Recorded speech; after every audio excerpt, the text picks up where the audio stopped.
Bernie Keith. Weekday mornings from 9. BBC Radio Northampton. 15 minutes of the very lovely company of Elio Pace. We all have a dream that will never come true, but it don't mean to say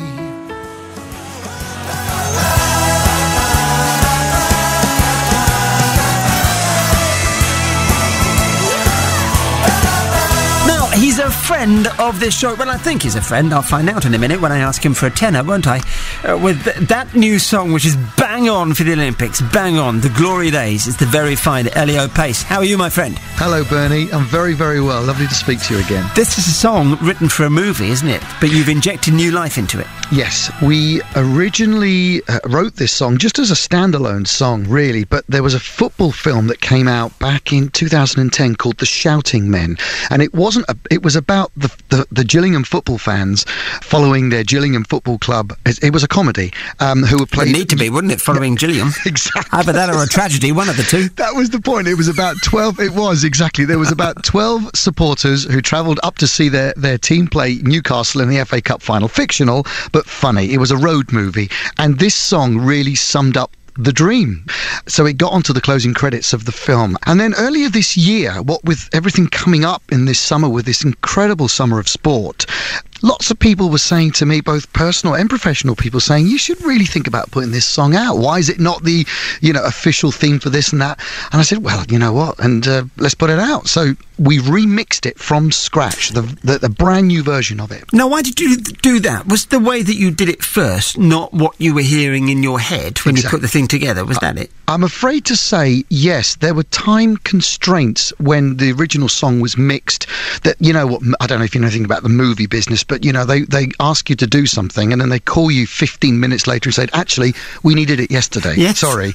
And so, therefore, we had to rush it out. I mean, it really was rushed out. It was a great, great, great job, and I think it stands up at the original mix, but I knew there was more to be had from it, and so we juiced it up. We added backing vocals, we added horns, we put girls in on the outro and stuff, and we changed the structure of the song a little, just to tweak here and there, but now that is it. I'm done with this song now. I absolutely love it the way it is now. And it was finished on a Friday, and because of the world we live in, that can be out in the public domain within a week. Isn't that incredible? It is incredible. It really is, because that 10 years ago, that was impossible. Yeah. I remember growing up and, you had to be on a major label to get your music heard by the world. It's a nice idea because you're actually a rock and roller, and this is like a rock and roll ethic. You do the show right here. You toured in Tutti Frutti and Great Balls. It's rock and roll that turns you on in the first place, isn't it? It really is. I grew up listening to all sorts of music, but when I heard Elvis Presley and Jerry Lee Lewis and Little Richard, that was it for me. It's interesting, isn't it? Jerry Lee and Richard are fantastic pianists, but the showmanship can detract from that. I think it's a bit like Elton John. You concentrate on the look and everything, but if you break down what they do, they're brilliant. That's an absolute brilliant pianist. That's a great point, and absolutely true. I went to see Elton John in concert in a stadium a few years back, and before he launched into one of his songs, he extemporized some 11-minute incredible made-up piano thing, just him on his own, the band on stage waiting for about 10 minutes, and this composition, and you knew he was making it up. It was no way he could have designed it. Maybe he had a few little signposts, but it was absolutely brilliant. And you're absolutely right, popularity is based on what you look like and what you do, and the fact that everyone talks about everything he does.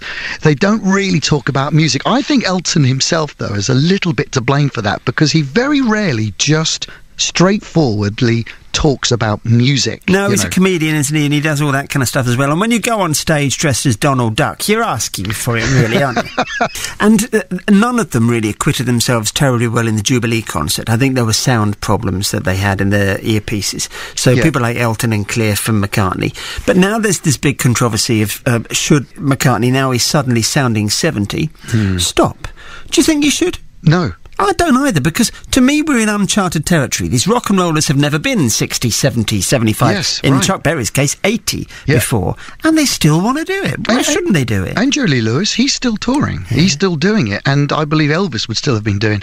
The only thing that I would advise Paul McCartney, if can I be so bold, is to say to him, listen, Paul, it's okay. You can take Hey Jude down from F down to D. Was that the wrong key? It's the original key he wrote it in, and he's still trying to hold on to these notes that he doesn't reach properly anymore. No. It's not because he's rubbish, it's just because he's older. Yeah. That would be my advice to Paul McCartney. I'll put a call in later on. Could you please? Thank you. You can talk like this because you are classically trained, grade 8 by the age of 17, yeah? Yeah. Look at you. So doing scales and stuff, that wasn't the problem because I did them and it just bored me rigid. Oh, no, I hated it. And I'm really ashamed to say that I don't look back on my piano lessons fondly. I don't think I ever enjoyed a piano lesson. The reason I love to play the piano is because I was luckily encouraged by my family just to play and sing all the time. Parties, after school, I used to come home, I used to entertain my friends at school and at college. It wasn't the da-da-da-da-da-da-da that turned me on. I'm afraid it wasn't even playing the classical music. I've learnt to actually really adore classical music as I've got older, but I was so into rock and roll that, and you know what? You play rock and roll and all of a sudden you got a very pretty brunette sitting at the end of the piano. Is that right? Yes. That's where I went wrong, you see, because I just concentrated on my scales. I had a piano teacher who used to put coins on my hand. Right. And if the coins fell off, she'd wrap me over the wrists with a knuckle, with the knuckles with a ruler. But that's unbelievable. Well, of course, now, picking up cash and being disciplined by a middle-aged woman, I think it would be quite... Do you know what I'm saying, Elio? I do. I wouldn't turn it down. Come on, get back to it. It's never too late. I'm grade 8. Are you really? Yeah, I just don't play it anymore. Right, okay. I mean, you probably did more classical than I did. You're probably more technically dexterous than I am. No, well, who knows? Yeah, right. I've listened to your album 100 times. Okay. I'm not even in the same ballpark, really. The album is a seat at my table, and it's a potpourri, really, isn't it? It's like a cornucopia. It's all sorts in there. That's it. It is, and I'm very proud of the fact that I like to think... Another benefit of not being with a major label is that you do not have people breathing down your neck and saying, no, you've got to write 13 versions of that song. I know, but I hear what you're saying, but I get frustrated when the people like you who should have the marketing muscle behind, because the early days of rock and roll, there were these big people that you're talking about, that there were hundreds of smaller acts that didn't have the muscle behind them. Yeah. And they didn't become stars, No. And people like you should be on TV, on primetime TV. You should have this played on more shows on Radio 2. A little bloke like me can do what I can do, but you should have a far bigger audience because of the talent that you have. Well, that's extremely I'm going to ring people. After I've rung McCartney, I'm going to ring other people.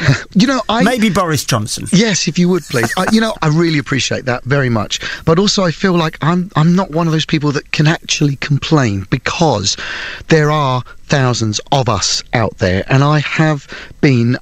Listen, I do know that I'm good at what I do, and I know it takes luck, but I have been one of the lucky ones. I have been one of the lucky ones that put some hard work in. It was recognised, and I've had some fantastic exposure. I've had some great experiences. The fact that it may not have propelled me to the next level... Yet.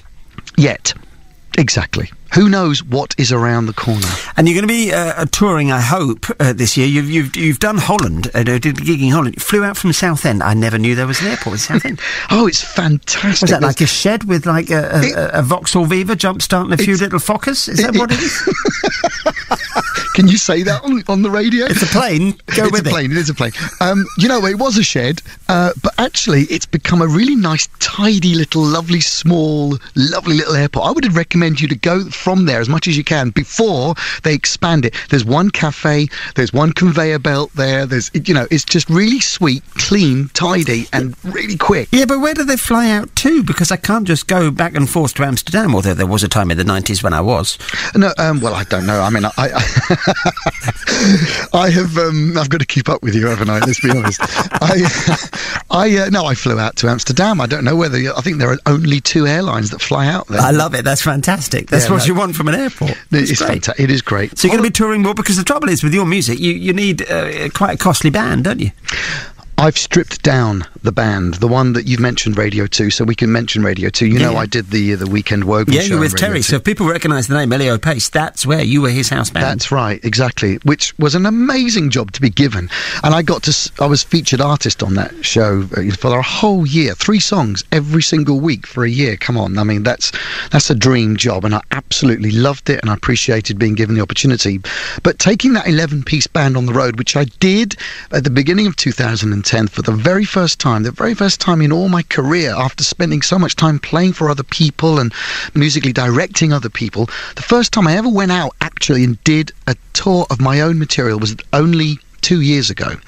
And it was an expensive gig to take 11 musicians. Not one that I regret. It was I didn't make any money on that tour, but I actually had the time of my life, and it really changed my mind about what I should be doing. I stripped away so much work. I emptied my diary, and I went, I'll do the Weekend Wogan show. That's great, but from now on, I really am going to think carefully about other things that come along. And also, the world needs to see those lovely suits. You wear the sharpest suits. It's you and Plan B rocking the suit look at the moment. They don't come from Mr. Buy Right, them suits, do they? No, they don't. But they're not as expensive as you think. It's, I suppose it's, I don't mind a bit of red and a bit of purple. If I could find pink in that style, I'd wear pink as well. I think I might know where you can get one of those from. In a way, it's my little version of putting the duck outfit on, Donald Duck outfit on, But actually, I've always, I suppose it comes from the Italian thing. I've always loved style. I grew up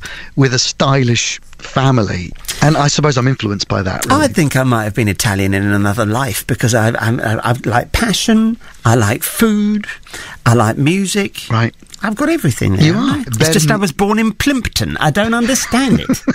I don't understand it. Plimpton. Yeah, Plimpton. Plimptoni. Plimptoni. Bernie from a Plimptoni. See, that's not bad. Brilliant. The album is A Seat at My Table. You need to get this album because it's a fantastic, fantastic record. Elio has a website. I'm going to do this myself because you're an artiste, so therefore you're above such things as doing the hard sell. But I am not above prostituting myself on your behalf. Thank you. It's Elio Pace, E-L-I-O. Elio Pace, as in paceyourself.com, the website. And this song has its own site. It's theglorydaysong.com, and it's available for download now, isn't it? It really is, yeah. And hey, now we've started getting gold. Now the gold rush. Yes. It's like Klondike. It's ideal for the Olympics.